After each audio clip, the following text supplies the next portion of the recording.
இன்றைக்கி நம்ம பார்க்க போகிறது சுவையான கத்திரிக்காய் சட்னி தாங்க பண்ண போகிறோம். இதை கத்திரிக்காய் சட்னின்னு சொல்லலாம், இல்லை கத்திரிக்காய் தொக்குன்னு கூட சொல்லலாம். அவ்வளோ டேஸ்ட்டாக இருக்கும். தோசை, இட்லி, சாதத்தோட, சப்பாத்தியோட சாப்பிடும் போது ரொம்ப ரொம்ப டேஸ்ட்டாக இருக்குங்க. சரி வாங்க எப்படி செய்யலாம்னு பார்த்துடலாம். 300 கிராம் கத்திரிக்காய் எடுத்து நல்லா நீல வாக்கில் கட் பண்ணி வச்சுருக்கிறேன். 100 கிராம் சின்ன வெங்காயம், 300 கிராம் தக்காளி, கொஞ்சமாக மல்லி இலை, கொஞ்சம் கருவேப்பிலை எடுத்து வச்சுருக்கேங்க. இப்போ இது இப்படியே இருக்கட்டும். இப்போ ஒரு கடாய் அடுப்பில் வச்சுக்கலாம். இதில் நம்ம கட் பண்ணி வச்சுருக்கிற எல்லா பொருட்களையுமே சேர்த்துக்கலாங்க. சேர்த்துட்டு கொஞ்சமாக தண்ணி தெளித்து விட்டு நல்லா ஒரு தடவை கலந்து விட்டுக்கலாங்க. தண்ணி அதிகமாக சேர்க்க வேண்டாம், கொஞ்சமாக மட்டும் தண்ணி சேர்த்துக்கலாம். இப்போ காரத்துக்கு ஒரு 6-7 வத்தல் மட்டும் சேர்த்துருக்குறேன். நீங்கள் காரம் நல்லா சாப்பிடுவீங்கன்னா அதுக்கு தக்கன கூட்டியோ குறைச்சோ சேர்த்துக்குங்க. இப்போ வத்தல் சேர்த்தா பிறகு நல்லா கலந்து விட்டுக்கலாம். அதுக்கப்புறமா ஒரு சின்ன நெல்லிக்காய் சைஸ் புளியை சேர்த்துட்டு நல்லா கலந்து விட்டுட்டு மூடி வச்சு அடுப்பு சிம்மில் வச்சு ஒரு 10 நிமிஷம் அப்படியே விட்டுறனாங்க. நம்மளுக்கு கத்திரிக்காய், தக்காளி, வெங்காயம் எல்லாமே சூப்பராக வந்துருங்க. நல்லா ஓப்பன் பண்ணும் போதே கமன்னு வாசனையாக இருக்குங்க. இந்த கத்திரிக்காய் சட்னி வைக்கிறதுக்கு அதிகமான எண்ணெய் தேவைப்படாதுங்க. தாளிப்புக்கு மட்டும்தான் நம்மளுக்கு எண்ணெய் தேவைப்படும். இப்போ நம்ம அடுப்பை ஆஃப் பண்ணிக்கலாங்க.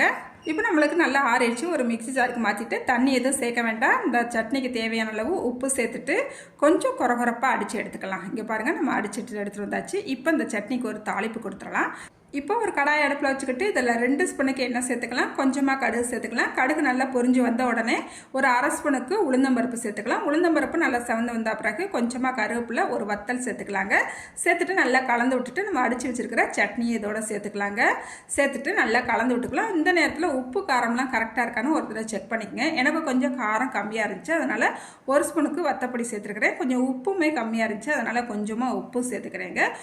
இப்போ நம்ம ஒரு தடவை நல்லா கலந்து விட்டுக்கலாம். இப்போ மறுபடியும் மூடி வச்சு அடுப்பு சிம்மில் வச்சு ஒரு 5 நிமிஷத்துக்கு அப்படியே விட்டுறலாம். அதுக்கப்புறமா நம்ம பார்க்கலாங்க. இப்போ நம்ம மூடி வச்சு ஒரு 5 நிமிஷம் ஆயிடுச்சுது பாருங்கள். ஓப்பன் பண்ணி பார்த்துடலாம்.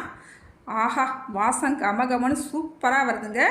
இப்போ அடுப்பு ஆஃப் பண்ணிக்கிற வேண்டியதாங்க. இந்த கத்திரிக்காய் சட்னியை தோசையோட, இட்லியோட, சாதத்தோட சாப்பிடும் போது ரொம்ப ரொம்ப டேஸ்ட்டாக இருக்குங்க. நீங்கள் காலையில் எழுந்திரிச்சு இந்த கத்திரிக்காய் சட்னியை செஞ்சு வச்சுக்கிட்டா போதும். காலையில் டிஃபனுக்கும் ஆயிக்கிறோம், மதியானம் லஞ்சுக்கும் ஆயிக்கிறோம், நைட்டு டின்னருக்கும் ஆயிக்கிறோங்க. 3 நேரத்துக்கும் இதை வச்சே சாப்பிட்லாம். டேஸ்ட்டு சூப்பராக இருக்கும். நீங்களும் ஒரு முறை இது போல் ட்ரை பண்ணி பாருங்கள்.